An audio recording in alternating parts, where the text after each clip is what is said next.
el presidente. Muchas gracias. Le concedo ahora la palabra al profesor Fortó.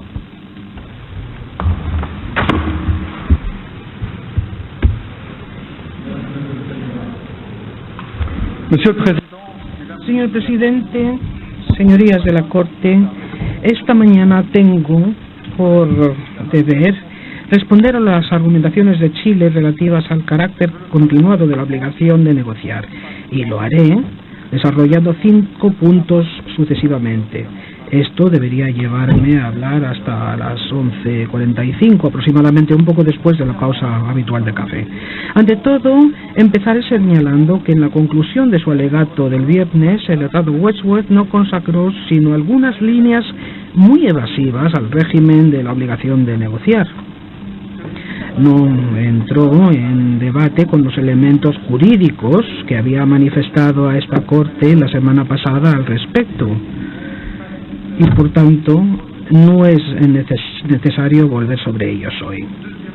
En segundo lugar, Chile sigue pretendiendo, contra toda razón, que Bolivia inventó totalmente la obligación de negociar en 2013 y que esta obligación jamás fue invocada en el pasado.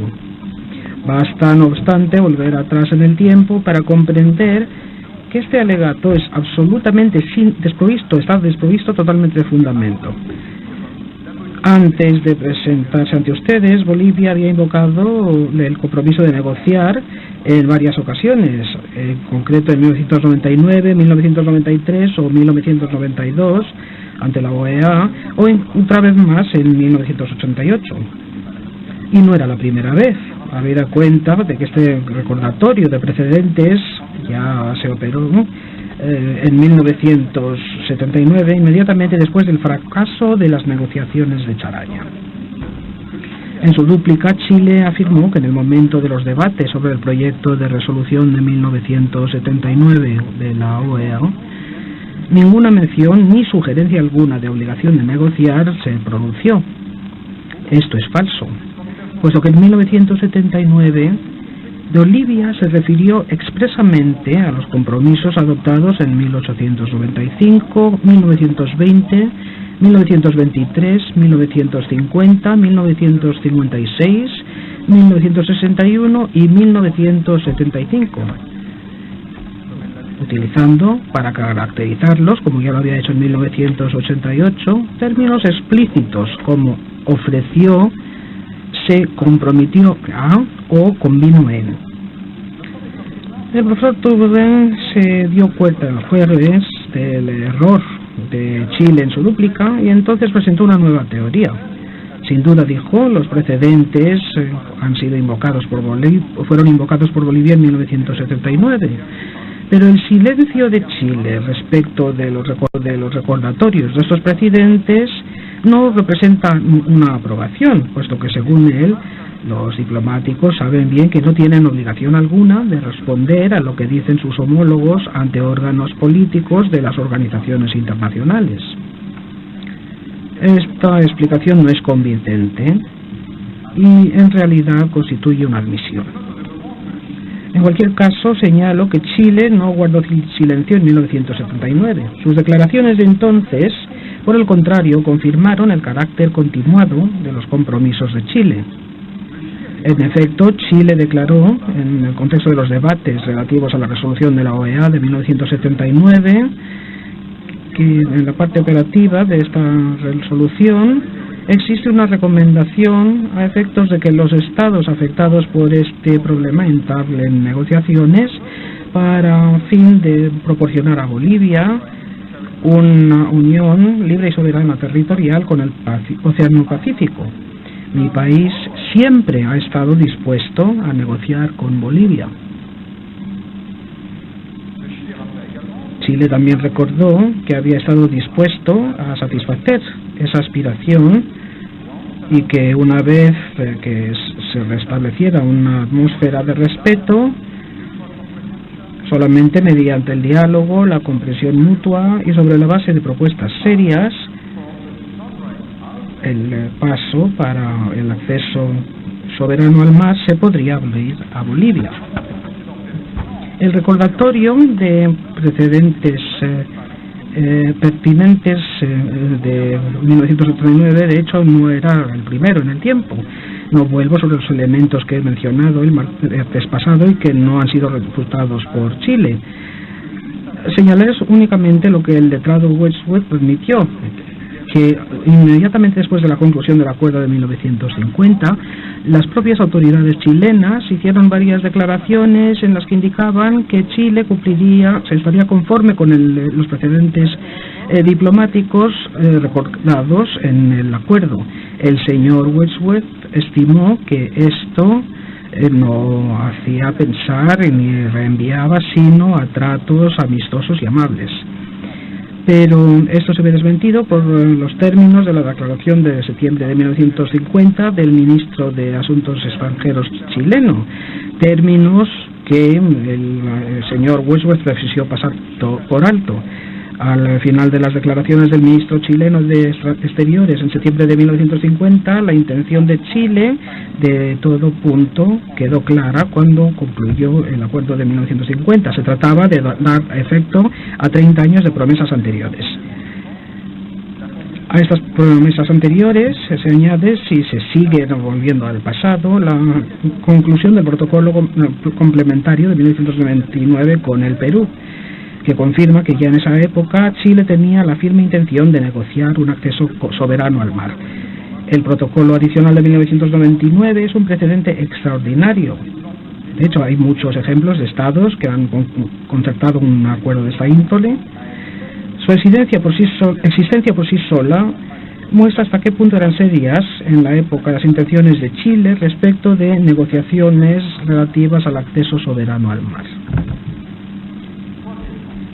En tercer lugar, el señor Wedgwood una vez más pretendió que el fracaso de las negociaciones de Charaña bastaría para demostrar que las negociaciones se deberían haber llevado todo lo lejos posible en 1978. Pero se ve obligado a retomar los argumentos de los escritos chilenos a los que Bolivia dio respuesta en detalle en su réplica. Me limitaré, por tanto, a hacer algunas breves observaciones al respecto. Ante todo, el señor Wedgwood no explicó cómo reconciliar su afirmación según la cual las negociaciones se llevaron a cabo todo lo lejos que fue posible en Charaña, con el hecho de que las negociaciones se retomaron en 1979. No desmintió acto seguido que nunca se había dado un acuerdo definitivo sobre la cuestión del intercambio territorial, y se guardó muy mucho de refutar al respecto los elementos presentados por Bolivia en este sentido, en particular en los párrafos 406, 407, 410 y 413 de la réplica. Su respuesta en cuanto al hecho de que la declaración conjunta del 77 no hace mención de un intercambio territorial, cuando reitera el compromiso de negociar el acceso soberano, consistió por el contrario a afirmar que se trataba solamente de una declaración verbosa y poco atractiva. La lectura atenta de esta importante declaración muestra, no obstante, lo contrario. Los términos son perfectamente explícitos. Por último, la presentación del señor Wedgwood sobre la reacción de Bolivia y de Chile a las propuestas del Perú de noviembre de 1976 fue igualmente expeditiva y truncada. Aquí cabe señalar dos omisiones. Por una parte, el señor Wedgwood olvidó recordar que la propuesta del Perú de noviembre de 1976 creaba una nueva situación, como lo indicó el exministro de Asuntos Exteriores de Chile, Geraldo Muñoz, en 1986. Esta nueva situación o hipótesis no podía quedar sin efecto en cuanto al equilibrio global de las negociaciones. Por otra parte, tratándose de la reacción a las propuestas del Perú de noviembre de 1976, el señor Wedgwood se contentó con presentar las posiciones de las partes en noviembre y diciembre de 1976, olvidando recordar que el Perú se mostró claramente dispuesto subsiguientemente a continuar las negociaciones sobre su propuesta. En particular, el Perú indicó en septiembre de 1977 que su propuesta no constituía una fórmula final y definitiva, sino más bien una base para las negociaciones. El señor Westwood también olvidó indicar que en diciembre de 1977 el presidente de Bolivia reprochó claramente a Chile haberse negado a debatir las propuestas del Perú y recordó que Bolivia esperaba que Chile hiciera esfuerzos subsiguientes para llegar a un acuerdo. Bolivia lamentó nuevamente en marzo de 1978 la falta de acción de Chile, y es esta la inacción que llevó al fracaso del ciclo de negociaciones de Charaña. En cuarto lugar, los letrados de Chile guardaron completo silencio en cuanto al hecho de que los documentos y declaraciones relativos al acceso soberano al mar se refieren a menudo unos a los otros, de manera que no deja duda alguna en cuanto al carácter continuado de los compromisos de negociación de Chile. Cabe señalar en particular que en su largo comentario sobre el acuerdo de 1950, el señor Wedgwood no se detuvo en el hecho de que éste se refería ante los antecedentes pertinentes, y no solo de forma abstracta, sino designándolos expresamente. El señor Wedgwood se contentó con una mera alusión al hecho de que Chile afirma en el acuerdo de 1950 que estaría en consonancia con la posición manifestada en el pasado.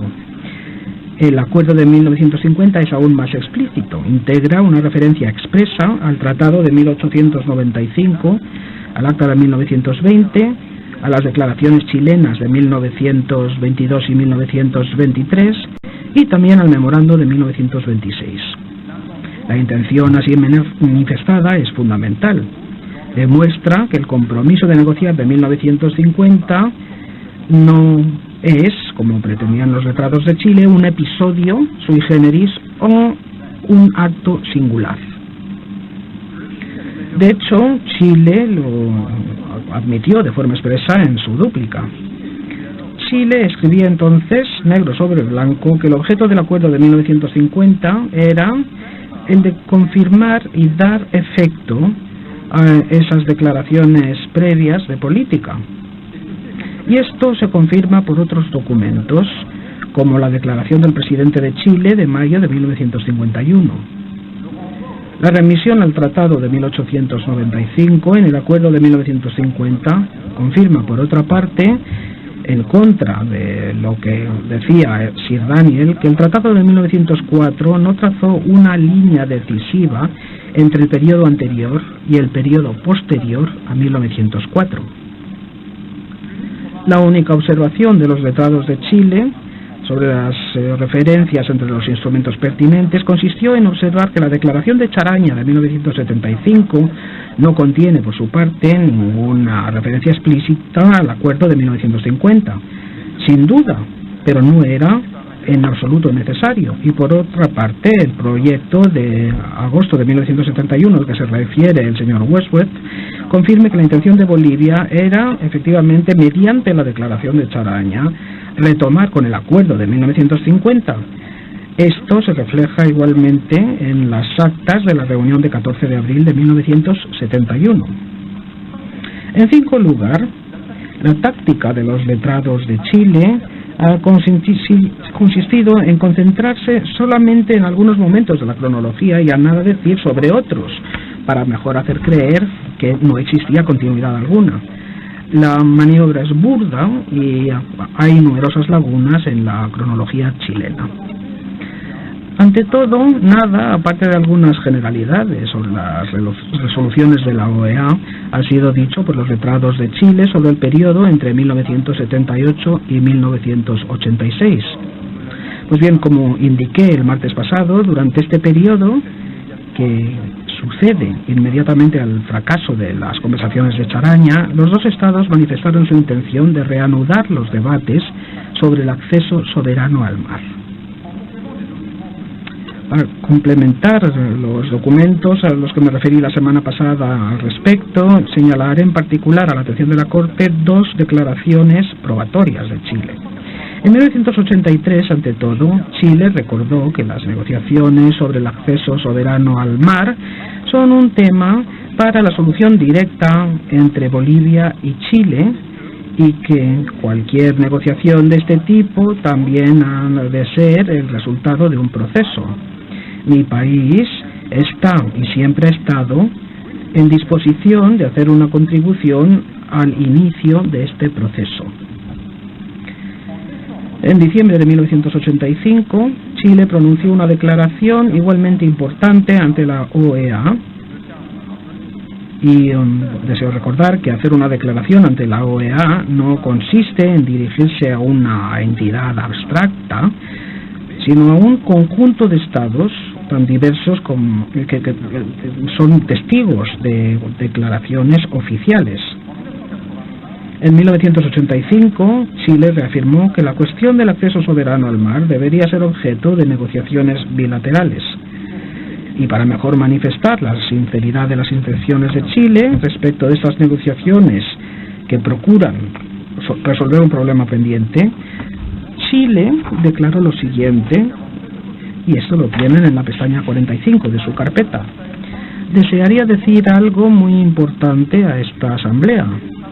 Chile ha demostrado que es capaz de resolver sus problemas mediante conversaciones bilaterales. Chile se refería aquí a los acuerdos recientemente concluidos con la Argentina y el Perú, que pusieron fin a problemas sin resolver que databan de varios decenios antes. Esos problemas que se habían debatido durante tantos años se resolvieron directamente con estos dos países. Por tanto, cuando digo que Chile sabe cómo resolver sus problemas mediante conversaciones bilaterales, lo digo porque Chile lo ha demostrado. No ponemos obstáculos ni engañamos a nadie.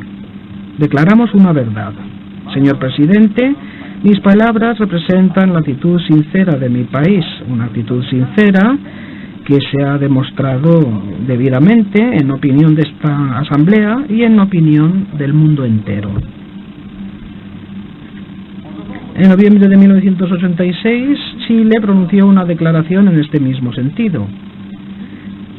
Chile siempre ha hecho pública su buena disposición de tratar los asuntos con Bolivia que son de interés común, incluidos los relacionados con la mediterraneidad de Bolivia. Importa señalar que fue por iniciativa de Chile como se iniciaron las conversaciones entre nuestros países en 1975 con el objeto de dar a Bolivia acceso al Pacífico.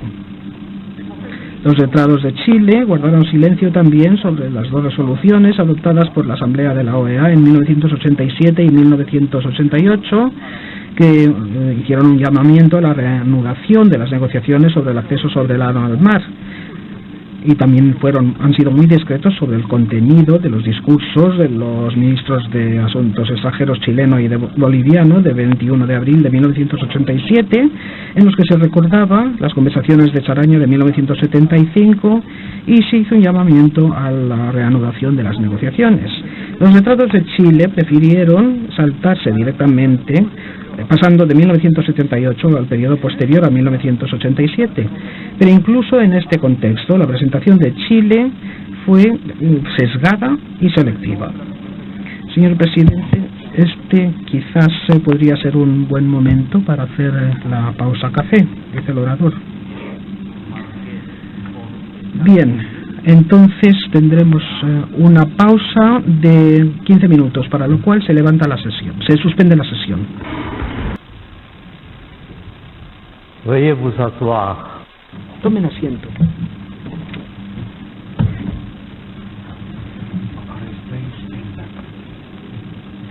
L'audience reprend.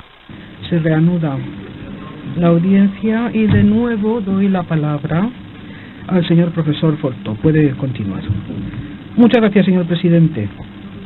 Señor presidente, como decía antes de la pausa, en la presentación de Chile relativa al periodo posterior a 1987 era sesgada y también selectiva. El señor Juratovic dijo ante todo que Bolivia había modificado en su réplica la posición respecto de las consecuencias jurídicas en lo que cabría llegar a partir de la conducta de Chile después de 1987. Esto es falso. La posición de Bolivia fue constante en sus escritos. Consistió en considerar que desde 1987 la posición de Chile fue ambigua respecto de la promesa de negociar el acceso soberano al mar. Y de esta ambigüedad de Chile se dimanan las dos conclusiones a las que llega Bolivia, a saber que Chile, por una parte, no se conformó por completo a la obligación de negociar, y por otra parte que ello no obstante siempre nuevamente manifestó su intención de negociar. A partir de 1987 Chile empezó a mostrarse voluble.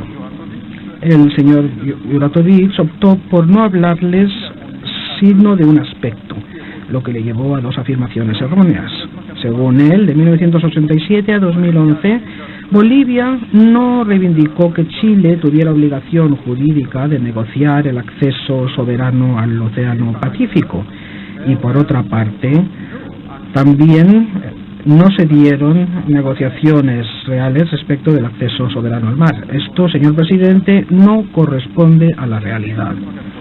Desde 1988, Bolivia recordó los compromisos adoptados por Chile en 1920, 1950, 1961 y 1975, recalcando que este valioso antecedente confirma el deseo de alcanzar un acuerdo entre las partes.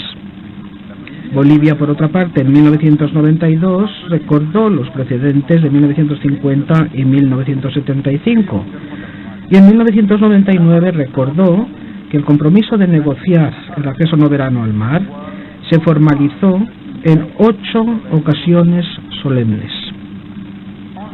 En junio de 2004, Bolivia en particular recordó ante la OEA que las propuestas de negociación deberían incluir el acceso soberano al mar, y recordó en este contexto que las negociaciones de 1950, 1975 y 1987 deberían considerarse como un punto de partida. Las revelaciones manifestadas en 2011 por el antiguo presidente de Chile, Ricardo Lagos, respecto del contenido de las negociaciones evacuadas a principios del decenio de 2000 confirmaban igualmente que el acceso soberano al mar formaba parte de los debates en esa época. En este contexto intervino la agenda de 13 puntos acordada por las dos partes. Según los letrados de Chile, la agenda de 13 puntos no correspondía al acceso soberano al mar, pero el señor Juratovic se guardó en este sentido de responder a los documentos que cité el martes, que establecen que la expresión cuestión marítima estaba naturalmente en el marco de esa agenda y cubría el acceso soberano al mar. Se contentó con afirmar que sobre la cuestión marítima, que si la cuestión marítima se refería al acceso soberano al mar, las partes lo hubieran dicho, pero lo dijeron. La posición respectiva de las partes ante la Asamblea General de la OEA se presentó el 5 de junio de 2007. Bolivia recordó en esa ocasión que la cuestión marítima se refería a una solución equitativa mediante la cual Bolivia obtendría acceso soberano y útil al Océano Pacífico.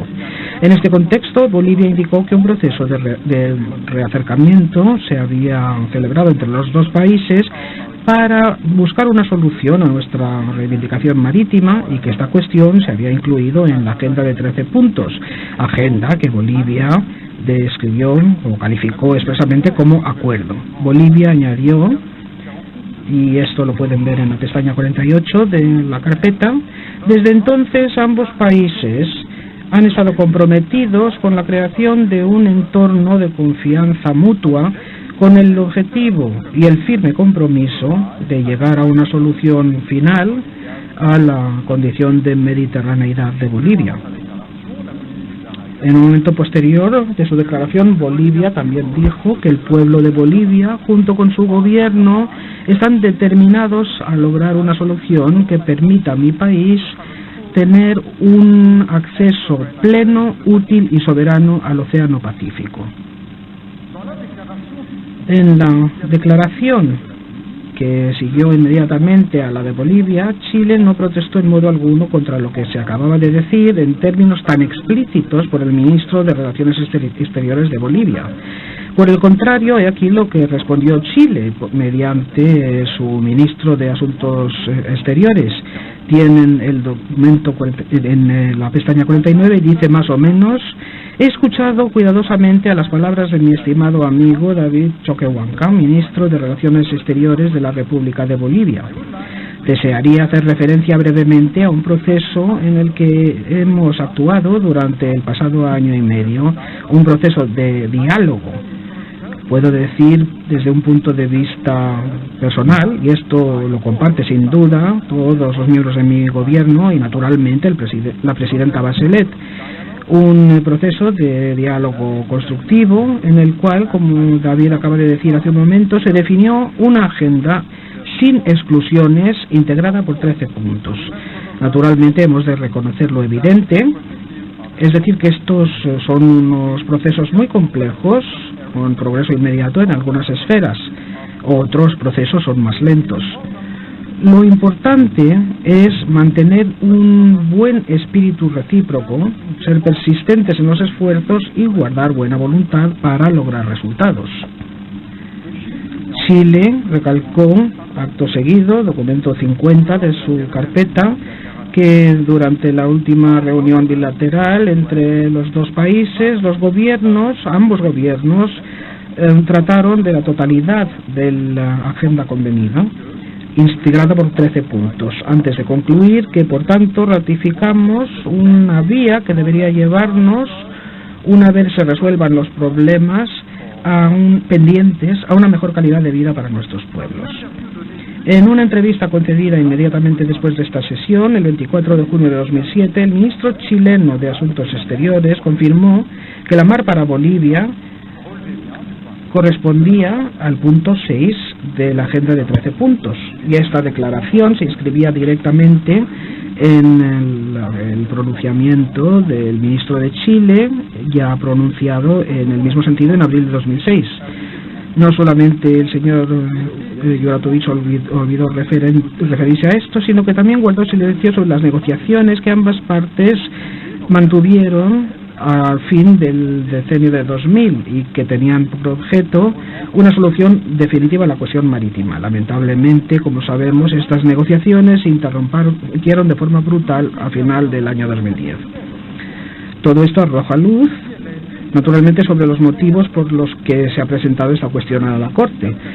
Si esto ha sido, es en parte porque quedó manifiesto a partir de 2011 que Chile, después de haber reanudado las negociaciones en el marco de la agenda de 13 puntos, decidió repentinamente bloquear el proceso. Esto nada tiene que ver con la adopción un año antes de la Constitución boliviana, como intentó hacerles creer el señor Juratovich. Esto también indica, al contrario de lo que afirma este último, que el sometimiento a esta Corte de la cuestión tiene por objeto reanudar el reciente diálogo iniciado en el marco de la agenda de 13 puntos que se inscriben en la prolongación de los numerosos acuerdos y promesas anteriores de Chile. En cuanto a la fecha exacta, en 2011, cuando quedó evidente que Chile se negaba a volver a la mesa de negociaciones, Bolivia explicó en sus escritos que la negativa de Chile de negociar el acceso soberano a la mar estaba claro en 2011, que quedó aún más claro en mayo de 2011 cuando el ministro de Defensa de Chile declaró que había fuerzas armadas de Chile destacadas para proteger la integridad territorial del país, y más aún en noviembre de 2011 cuando Chile declaró categóricamente que no tenía obligación alguna de negociar. Y esta negativa, las concesiones de Chile, persiste en la fecha de hoy. El profesor Tuderen les dijo el martes que si tenía que haber negociaciones entre los países, no podría ser sino para confrontar libremente sus puntos de vista, para buscar si podrían hallar un acuerdo mutuamente aceptable.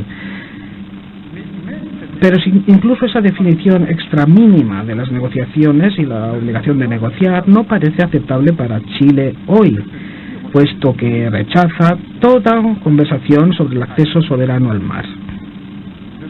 Igualmente, el profesor Ko afirmó que entre dos opciones artificiales, alejarse o verse vinculado, hay un amplio dominio que llamamos diplomacia. Pero incluso esto Chile lo niega hoy, puesto que estima ahora, como han dicho el jueves la gente de Chile y Sir Daniel, que el Tratado de 1904 dio una solución definitiva a todas las cuestiones de soberanía. Estamos muy lejos, señor presidente, señorías, de compromisos y promesas seculares de Chile de negociar el acceso soberano a la mar, independientemente del Tratado de 1904. Una última palabra para concluir, señor presidente. No habrá escapado a la Corte que, en parte, la estrategia de Chile de la semana pasada consistió en la larga duración del proceso de negociación que se entabló hace más de un siglo, para hacer entender que este proceso se vio debilitado progresivamente. Estamos aquí, señor presidente, en el núcleo mismo del problema. Sabemos que la prolongación de las negociaciones sobre un problema pendiente que se han de resolver pueden ser el fruto, y lo es en este caso, de un desequilibrio de fuerzas entre los negociadores, y el tiempo juega a favor del que tiene la clave de la solución. Pues bien, cuando se hicieron promesas de negociar y se adquirieron compromisos de negociar, no se puede admitir que el transcurso del tiempo haya diluido los compromisos. Precisamente en una situación de esta índole es imperativo recordar la fuerza obligatoria de la obligación de negociar, puesto que en tal situación solo el derecho internacional está en condición de mantener un mínimo de equilibrio y de igualdad entre las partes en el proceso de negociación. Señor presidente, señoras y señores de la Corte, les doy las gracias por su atención y les quedaría muy agradecido, señor presidente, si diera la palabra ahora al profesor Lowe. Doy las